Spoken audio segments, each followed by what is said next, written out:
Hello friends, आज हम discuss करने वाले हैं classification of research.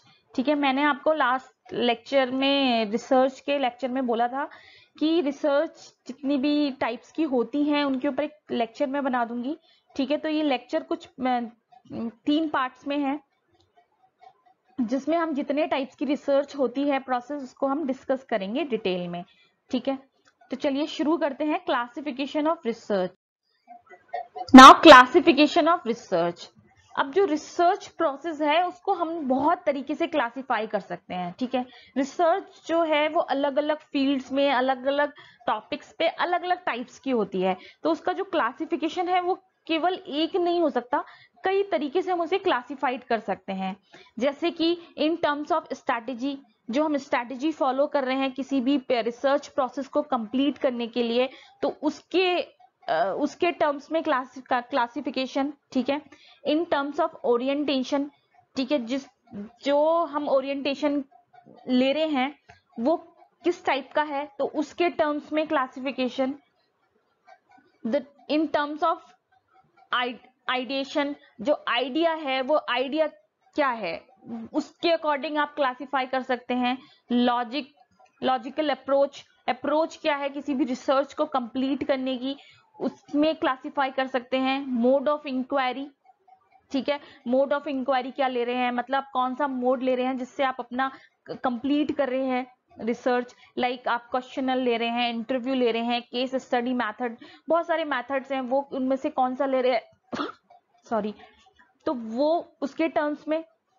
In terms of objectives, यानी कि जो हमारा ऑब्जेक्टिव्स क्या है, वो हमने क्या सेट कर रखा है, क्या हम अचीव करना चाहते हैं, उसके टर्म्स में हम क्लासिफाई कर सकते हैं। तो ये टोटल 6 टाइप्स की हैं जिनके टर्म्स में हम रिसर्च को क्लासिफाई कर सकते हैं। ठीक है, तो अब इसको हम एक एक करके पढ़ेंगे कि इनके अंदर क्या क्या आता है।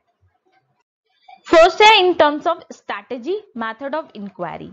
ठीक है, जो मेथड ले रहे हैं इंक्वायरी का वो कौन सा है, तो उसके टर्म्स में क्लासिफाई कर रखा है 3 टाइप से रिसर्च प्रोसेस को। First is qualitative research, second is quantitative research, और last one is mixed research. ठीक है, तो 3 तरीके से इसको क्लासिफाई किया है इन टर्म्स ऑफ इंक्वायरी। अब दोनों में क्या चेंज है, मतलब दोनों में क्या कंपैरिजन है वो पढ़ लेते हैं। बेसिक फ्रेमवर्क में क्या क्या कंपैरिजन है। Objective is to explore phenomena. ठीक है, क्वालिटेटिव का मतलब होता है, इसका जो मेन ऑब्जेक्टिव होता है वो होता है किसी भी फिनोमिना को एक्सप्लोर करना। ठीक है, मान लीजिए न्यूटन ने ग्रेविटी का लॉ दिया था। ठीक है, अब ग्रेविटी का लॉ हमें पता चल गया कि भाई ग्रेविटी का लॉ ये है। अब इसमें हम कुछ और एक्सप्लोर करें कि ये कैसे वर्क कर रहा है, या फिर अलग अलग जगह पे जाके किसी मैग्नेटिक फील्ड में जाके चेक करें कि अब इसकी वैल्यू कितनी चेंज हो रही है, पोल्स पे कितनी चेंज हो रही है, या इक्वेटर पे कितनी चेंज हो रही है, या सी लेवल से किस हाइट पे कितनी वैल्यू लग रही है।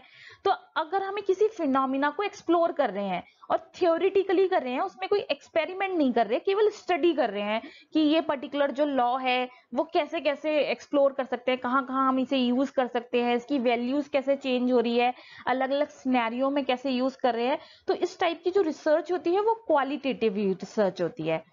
जबकि क्वांटिटेटिव जो होती है वो क्वांटिटी पे इम्फेसिस करते हैं, मतलब एक्सपेरिमेंट करो आप, उसमें कुछ स्टैटिस्टिक्स निकालो, कुछ मैप्स निकालो, कुछ ग्राफ्स निकालो। तो इस तरीके की जो चीजें होती हैं वो क्वांटिटी, यानी जहाँ पे हम क्वांटिटी यूज कर रहे हैं, नंबर्स यूज कर रहे हैं, वहां पे जो आता है वो क्वांटिटेटिव रिसर्च होती है। वो objective is to confirm hypothesis about phenomena. ठीक है, अब जो भी हाइपोथेसिस ली गई है, हाइपोथेसिस में हमने ये लिया है, मान लीजिए कि हम ये पर्टिकुलर चीज है जिसमें इतने परसेंट कलर ये है, या फिर कुछ भी इसकी परसेंटेज निकाल रहे हैं, तो वो हम चेक करते हैं कि जो हमने हाइपोथेसिस बनाई थी वो किस हद तक सही है। ठीक है, जरूरी नहीं है बिल्कुल परफेक्ट ही आ जाए, लेकिन कितना हम नियर बाय उसके पहुंच पाए हैं, तो ये एक तरीके से एक स्टैटिस्टिक्स यूज कर रहे हैं हम इसमें। ठीक है, अब जो मेथड यूज होता है वो क्या होता है, in depth interviews, focus groups, participant observation और सेमी स्ट्रक्चर्ड। ठीक है, अब जो मेथड यूज करते हैं वो इंटरव्यू मेथड होता है या फिर फोकस ग्रुप ऐसे ग्रुप होते हैं जो उसी चीज के लिए डेडिकेटेड होते हैं। पार्टिसिपेंट्स का ऑब्जर्वेशन, इन सब चीजों को हम उसमें इन्वॉल्व करते हैं। मेनली क्या है, थ्योरी पे वर्क कर रहे हैं हम। और जो क्वांटिटेटिव होता है उसमें क्वेश्चनर, सर्वे, स्ट्रक्चर, ऑब्जर्वेशन। ठीक है, क्वेश्चनर करते हैं जिसमें क्वेश्चंस ले रहे हैं कि इतने परसेंट लोगों ने ये आंसर किया, इतने परसेंट लोगों ने ये आंसर किया। जैसे कई बार आप न्यूज चैनल पे सुनते हो कि कोई लॉ आया तो उस लॉ में कितने परसेंट लोग इससे एग्री करते हैं, कितने परसेंट लोग एग्री नहीं करते हैं। तो वो परसेंटेज यानी एक नंबर में आपको आउटपुट दे रहे हैं, तो वो क्वांटिटेटिव हो गया। ठीक है, अब ये जो क्वांटिटेटिव होता है वो हाईली स्ट्रक्चर्ड होता है, मतलब एक पैटर्न होता है, एक्सपेरिमेंट करने का एक तरीका होता है, वो एक स्ट्रक्चर्ड वे में होता है। जबकि जो क्वालिटेटिव है वो सेमी स्ट्रक्चर्ड है, मतलब बहुत फुल्ली स्ट्रक्चर्ड नहीं है, शुरू से लेके एंड तक आप उसमें अपने व्यूज, अपनी चीजें भी इन्वॉल्व कर सकते हैं। ठीक है, अब एनालिटिकल ऑब्जेक्टिव्स क्या क्या हैं? To describe variation of qualify variation of quantify variation, to describe and explain relationship, to predict causal relationship। ठीक है, तो ये कुछ ऑब्जेक्टिव्स हैं जिनको हम एनालाइज कर सकते हैं कि क्वांटिफाई वेरिएशंस क्या है। मतलब मान लीजिए आपने देखा कि इस साल जो है वो गेहूं की फसल बहुत ज्यादा हुई है, लास्ट ईयर कितनी हुई थी, उससे लास्ट ईयर क्या हुई थी, तो उसमें आप क्वांटिटी का वेरिएशन देख रहे हैं कि ये परसेंटेज इस साल ज्यादा है, इस साल कम है, क्यों कम है, उसका रीजन ढूंढ रहे हैं, रिलेशनशिप निकाल रहे हैं उसमें, या फिर उसको फिर डिस्क्राइब कर रहे हैं अपने वर्ड्स में कि क्या रीजन था कि अब ज्यादा हुई या तब ज्यादा हुई, क्यों ज्यादा हुई, क्यों कम हुई। तो इस तरीके की केवल एक थ्योरी बेस्ड आप एक रिसर्च कर रहे हैं, तो वो किसमें आ गया, क्वालिटेटिव में। ठीक है, to describe individual experience, to describe characteristics of population, to describe group norms. ठीक है, अब क्वांटिटेटिव में इंडिविजुअल एक्सपीरियंसेस क्या क्या हैं? मान लीजिए मैंने कोई एक्सपेरिमेंट परफॉर्म किया तो उसमें मेरा क्या एक्सपीरियंस था। ठीक है, अब जो हम ग्रुप ले रहे हैं या क्वेश्चनर ले रहे हैं, सर्वे कर रहे हैं, उसमें जो पॉपुलेशन ले रहे हैं उसकी क्या कैरेक्टरिस्टिक्स हैं। ठीक है, या फिर ग्रुप्स के क्या क्या नॉर्म्स हैं, वो सब चीजें किसमें, क्वांटिटेटिव में यूज होती है। ठीक है, क्वेश्चन फॉर्मेट क्या होता है, ओपन एंडेड होता है, ये क्लोज एंडेड होता है। ओपन एंडेड का मतलब ये है कि हम क्वेश्चन पूछ रहे हैं, उसका आंसर क्या होगा ये जो सामने आंसर दे रहा है उस पर डिपेंड करता है। ठीक है, जबकि क्लोज एंडेड का मतलब क्या है, आंसर भी हम ही प्रोवाइड कर रहे हैं, क्वेश्चन भी हम ही प्रोवाइड कर रहे हैं। अब जो सामने है हमारा, उसका काम ये है कि उसे उन आंसर्स में एक चूज करके देना है कि हाँ ये वाला मोस्ट एप्रोप्रिएट है। ठीक है, जैसे कि एमसीक्यूज होते हैं, मल्टीपल चॉइस क्वेश्चंस होते हैं, उसमें क्वेश्चन भी आपके पास दिया हुआ है आपको और आंसर भी गिवन है। ठीक है, आपको बस चूज करना है कौन सा आंसर ज्यादा परफेक्ट है या फिर बिल्कुल परफेक्ट है, तो वो क्लोज एंडेड हो गए। ओपन एंडेड का मतलब है केवल क्वेश्चन दिया है, अब आपको उसका आंसर करना है, आप किसी भी वे में ले जा सकते हैं उसको। ठीक है, तो उस पर कंट्रोल नहीं है, जो रिसर्च कर रहा है उसको उसका कंट्रोल नहीं है उस पर कि आंसर आपको कुछ भी मिल सकता है। जबकि क्वांटिटेटिव में कंट्रोल है पूरा कि आंसर हमें इनमें से ही मिलेगा।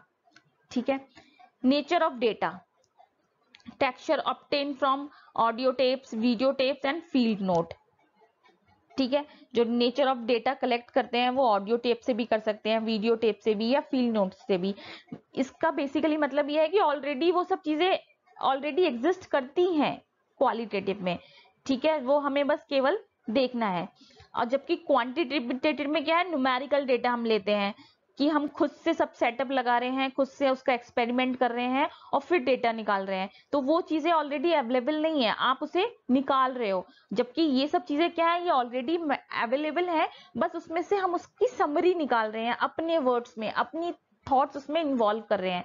जबकि क्वांटिटेटिव में हमें पूरा एक्सपेरिमेंट खुद से करना पड़ेगा, अपना डेटा, हमें कहीं से कुछ लेना नहीं है, लोगों से जो भी हम इंक्वायरी कर रहे हैं या फिर जो इस फील्ड में काम कर रहे हैं वो हमारा अपना पर्सनल है, उसमें किसी और का इन्वॉल्वमेंट नहीं है।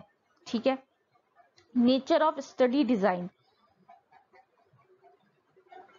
अब इसमें जो एस्पेक्ट्स हैं जो like language, number of interview questions are flexible. ठीक है, मतलब वो आप क्या कर सकते हो, अपने हिसाब से लैंग्वेज मॉडिफाई कर सकते हो और अपने क्वेश्चंस भी मॉडिफाई कर सकते हो, कितने रखने हैं, 3 रखने हैं, 50 रखने हैं, वो आप पे डिपेंड करता है। ठीक है, जबकि क्वांटिटेटिव जो है उसकी एक प्रोसेस है कि आप इतने number of experiment he perform कर सकते हो। मान लीजिए आप 5 रीडिंग ले रहे हो या 5 क्वेश्चनर ले रहे हो, तो उनका कितना होगा, कितनी परसेंटेज लेनी है, 10 है तो 10 में से ही लोगे आप। तो एक स्टेबल प्रोसेस है उसका, उसमें अपने आप से बहुत ज्यादा चेंजेस नहीं कर सकते। ठीक है, researchers question are determined influenced by participant responses. ठीक है, जो रिसर्चर का क्वेश्चन होता है वो डिटरमाइन होता है, उसे पता होता है, लेकिन जो पार्टिसिपेंट है उनके रिस्पॉन्स से वो इन्फ्लुएंस्ड हो सकता है और चेंज भी कर सकता है वो उसे।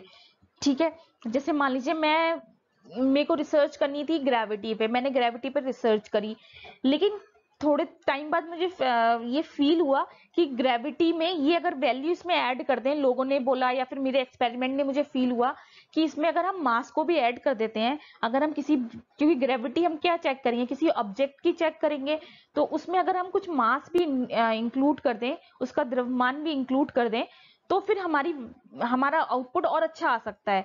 तो फिर मैंने क्या करा, पहले सोच के मैं चली थी कि मैं केवल ग्रेविटेशनल फोर्स पे वर्क करूंगी, फिर मैंने उसमें मास भी ऐड कर दिया। ठीक है, अपने अपने एक्सपीरियंस के बेसिस पे, रिस्पॉन्स जो मुझे मिले उसके बेसिस पे। जबकि क्वांटिटेटिव में ऐसा नहीं है, आपने जो लिया है, ठीक है, वो डिफाइन नहीं होगा, मतलब आपको पहले से पता नहीं होगा कि इस जो क्वेश्चनर है, मान लीजिए मैं 50 लोगों का क्वेश्चनर दूं उन्हें, तो मुझे पता नहीं है कितने % लोग इसके साइड में होंगे, कितने लोग इसके अपोज में होंगे, कितने लोगों को ये पसंद आएगा, कितने को नहीं आएगा। तो उस टाइम क्या है, डिटरमाइन नहीं है आंसर जो होने वाला है, वो क्या होगा, वो बाद में जब पार्टिसिपेंट्स का रिस्पॉन्स आएगा वो डिटरमाइन करेंगे कि हमारा रिसर्च क्वेश्चन क्या होना चाहिए, रिसर्च हमारी किस चीज पे हो रही थी। तो ये चेंज है दोनों में। ठीक है, इसमें तो डिटरमाइन होता है, आपको पता होता है आप क्या कर रहे हो, आप बाद में थोड़ा सा चेंज कर लो, लेकिन इसमें शुरू में डिटरमाइन नहीं होता कुछ भी, आपको पता नहीं है क्या रिस्पॉन्स मिलने वाला है। ठीक है, तो ये बहुत बड़ा डिफरेंस है दोनों में। अब जो मिक्स्ड होता है, मिक्स्ड क्या होता है, मिक्स्ड जिसमें क्वालिटेटिव और क्वांटिटेटिव दोनों यूज कर लें। ठीक है, मान लीजिए एक रिसर्च का कुछ पोर्शन हमने क्वालिटेटिव के हिसाब से कर लिया, कुछ क्वांटिटेटिव के हिसाब से कर लिया, जिसमें हम दोनों अप्रोच यूज कर लें, वो हमारा मिक्स्ड मेथड हो जाएगा। ठीक है, तो ये हो गए हमारे qualitative, quantitative and mixed. Now next classification is based on orientation. ठीक है, तो अब हमारा ओरिएंटेशन क्या है, यानी कि कौन सा मेथड हम यूज कर रहे हैं थ्रू आउट जो रिसर्च है उसमें, तो उस पे बेस्ड जो क्लासिफिकेशन होता है वो होता है क्लासिफिकेशन बेस्ड ऑन ओरिएंटेशन। तो वो 2 टाइप्स का है, फंडामेंटल एंड अप्लाइड। ठीक है, फंडामेंटल या फिर बेसिक रिसर्च, या फिर नेक्स्ट इज अप्लाइड। तो अब दोनों में डिफरेंस क्या है, बेसिक रिसर्च, अप्लाइड रिसर्च। सबसे पहले एम, तो जो बेसिक रिसर्च होता है उसका एम क्या होता है, जो एग्जिस्टिंग नॉलेज है, साइंटिफिक नॉलेज जो पहले से ही एग्जिस्ट कर रही है उसको जनरलाइज करना। ठीक है, और एक उसी से ही एक नई थ्योरी बना देना जो ऑलरेडी एग्जिस्ट करता है। ठीक है, अप्लाइड का मतलब होता है कि ये मोर प्रैक्टिकल है, कि आप एक प्रैक्टिकल प्रॉब्लम ली, उसका उसी स्पेसिफिक प्रॉब्लम का आंसर लिया, ठीक है, और उससे कंक्लूजन निकाला और एक नई टेक्नोलॉजी या एक नई टेक्निक डेवलप कर दी। ठीक है, अब जो अप्लाइड है ये मोर प्रैक्टिकल है, जबकि जो बेसिक रिसर्च होती है वो मोर थ्योरेटिकल होती है। इसमें आप क्या करते हैं, बहुत सारे प्रिंसिपल्स हैं, उनमें से किसी एक प्रिंसिपल को उठाया और उससे एक एप्लीकेशन बता दी कि इसको हम इस फील्ड में भी यूज कर सकते हैं। ठीक है, जबकि अप्लाइड क्या है, इसमें हमने केवल एक ही क्वेश्चन डिफाइन किया, वो पर्टिकुलर क्वेश्चन को हमने उसी का ही आंसर दिया, उसी को ही कंक्लूड किया और उसी से ही एक नई टेक्नोलॉजी डेवलप की। ठीक है, तो उसका जो नेचर होता है वो थियोरेटिकल होता है और उसका प्रैक्टिकल होता है। अब स्कोप इसका यूनिवर्सल है, इसका लिमिटेड है। यूनिवर्सल क्या है, क्योंकि जो आप थ्योरी ले रहे हो, जो लॉ आप ले रहे हो यूनिवर्सल लॉ से ड्राइव कर रहे हो, और जो थ्योरी आप देते हो वो यूनिवर्सल है, मतलब उसको कोई दूसरा भी यूज कर सकता है, वो कोई एक पर्टिकुलर एरिया के लिए नहीं होगी। जबकि जो अप्लाइड रिसर्च होती है वो छोटा सा पार्ट होता है किसी एक एरिया में। मान लीजिए एग्रीकल्चर से रिलेटेड कोई आपने गैजेट बना दिया, ठीक है, कोई ऐसा गैजेट बना दिया जिससे कम टाइम में आप पानी लगा सकते हो पूरे फार्म में, ठीक है, तो वो केवल उसी फील्ड के लिए लिमिटेड हो गया। अब एग्रीकल्चर के अलावा कहीं और तो वो यूज नहीं होगा, तो उसका स्कोप जो हो गया लिमिटेड हो गया। जबकि अगर आपने कोई प्रिंसिपल बना दिया, ठीक है, एक प्रिंसिपल बना दिया कि इतने मिनट में, मैंने एक ऐसा प्रिंसिपल दे दिया कि इतने मिनट में ये पानी इतनी दूर जा सकता है, तो वो प्रिंसिपल फिर कहीं पर भी यूज होगा, पानी जहां पे भी यूज हो रहा है वहां पे वो यूज हो जाएगा, यानी कि यूनिवर्सल हो गया, लिमिटेड नहीं हुआ। ठीक है, लाइक एग्जाम्पल दिए हुए हैं, study of human behaviour to make certain generalisation. ठीक है, जैसे कि अगर हम ह्यूमन बिहेवियर को नोटिस करें तो अलग अलग लोगों का अलग अलग बिहेवियर होता है, और किस कंडीशन में ज्यादातर लोग कैसे रिएक्ट करते हैं, आपने वो उसका एक फॉर्मूला, उसकी एक थ्योरी दे दी, तो वो थ्योरी जो है वो सब में सबके लिए यूनिवर्सल होगी, सारे ह्यूमन बिहेवियर के लिए। अब जैसे copy research, market research, evolution research, study of social, economic, political trends to draw conclusion. ठीक है, अब ऐसी रिसर्च, किसी मार्केट की रिसर्च कर रहे हो आपने प्रोडक्ट लॉन्च करने के लिए, तो वो मार्केट क्या हो गया, वो जिस, मान लीजिए आपका प्रोडक्ट है ब्यूटी से रिलेटेड, तो आप फीमेल्स को ज्यादा टारगेट कर रहे हो, तो आपका टारगेट ऑडियंस क्या हो गया, लिमिटेड हो गया। अब आप सबको सो नहीं कर सकते, और हो सकता है कि वो अमेरिका में अलग तरीके से यूज हो, क्योंकि वहां का जो वेदर है वो डिफरेंट है, तो वहां पे जो फेयरनेस प्रोडक्ट है वो डिफरेंट तरीके से वर्क करेगा। तो ये जो हुआ एक छोटे से रीजन के लिए रिसर्च होती है, और ये क्या होता है, ये एक ब्रॉड सेंस में होती है कि इसे हर कोई यूज कर सकता है। ठीक है, तो ये हो गया हमारा बेसिक रिसर्च और अप्लाइड रिसर्च। अब इसके बाद जो क्लासिफिकेशन है वो फर्दर नेक्स्ट लेक्चर में पढ़ेंगे।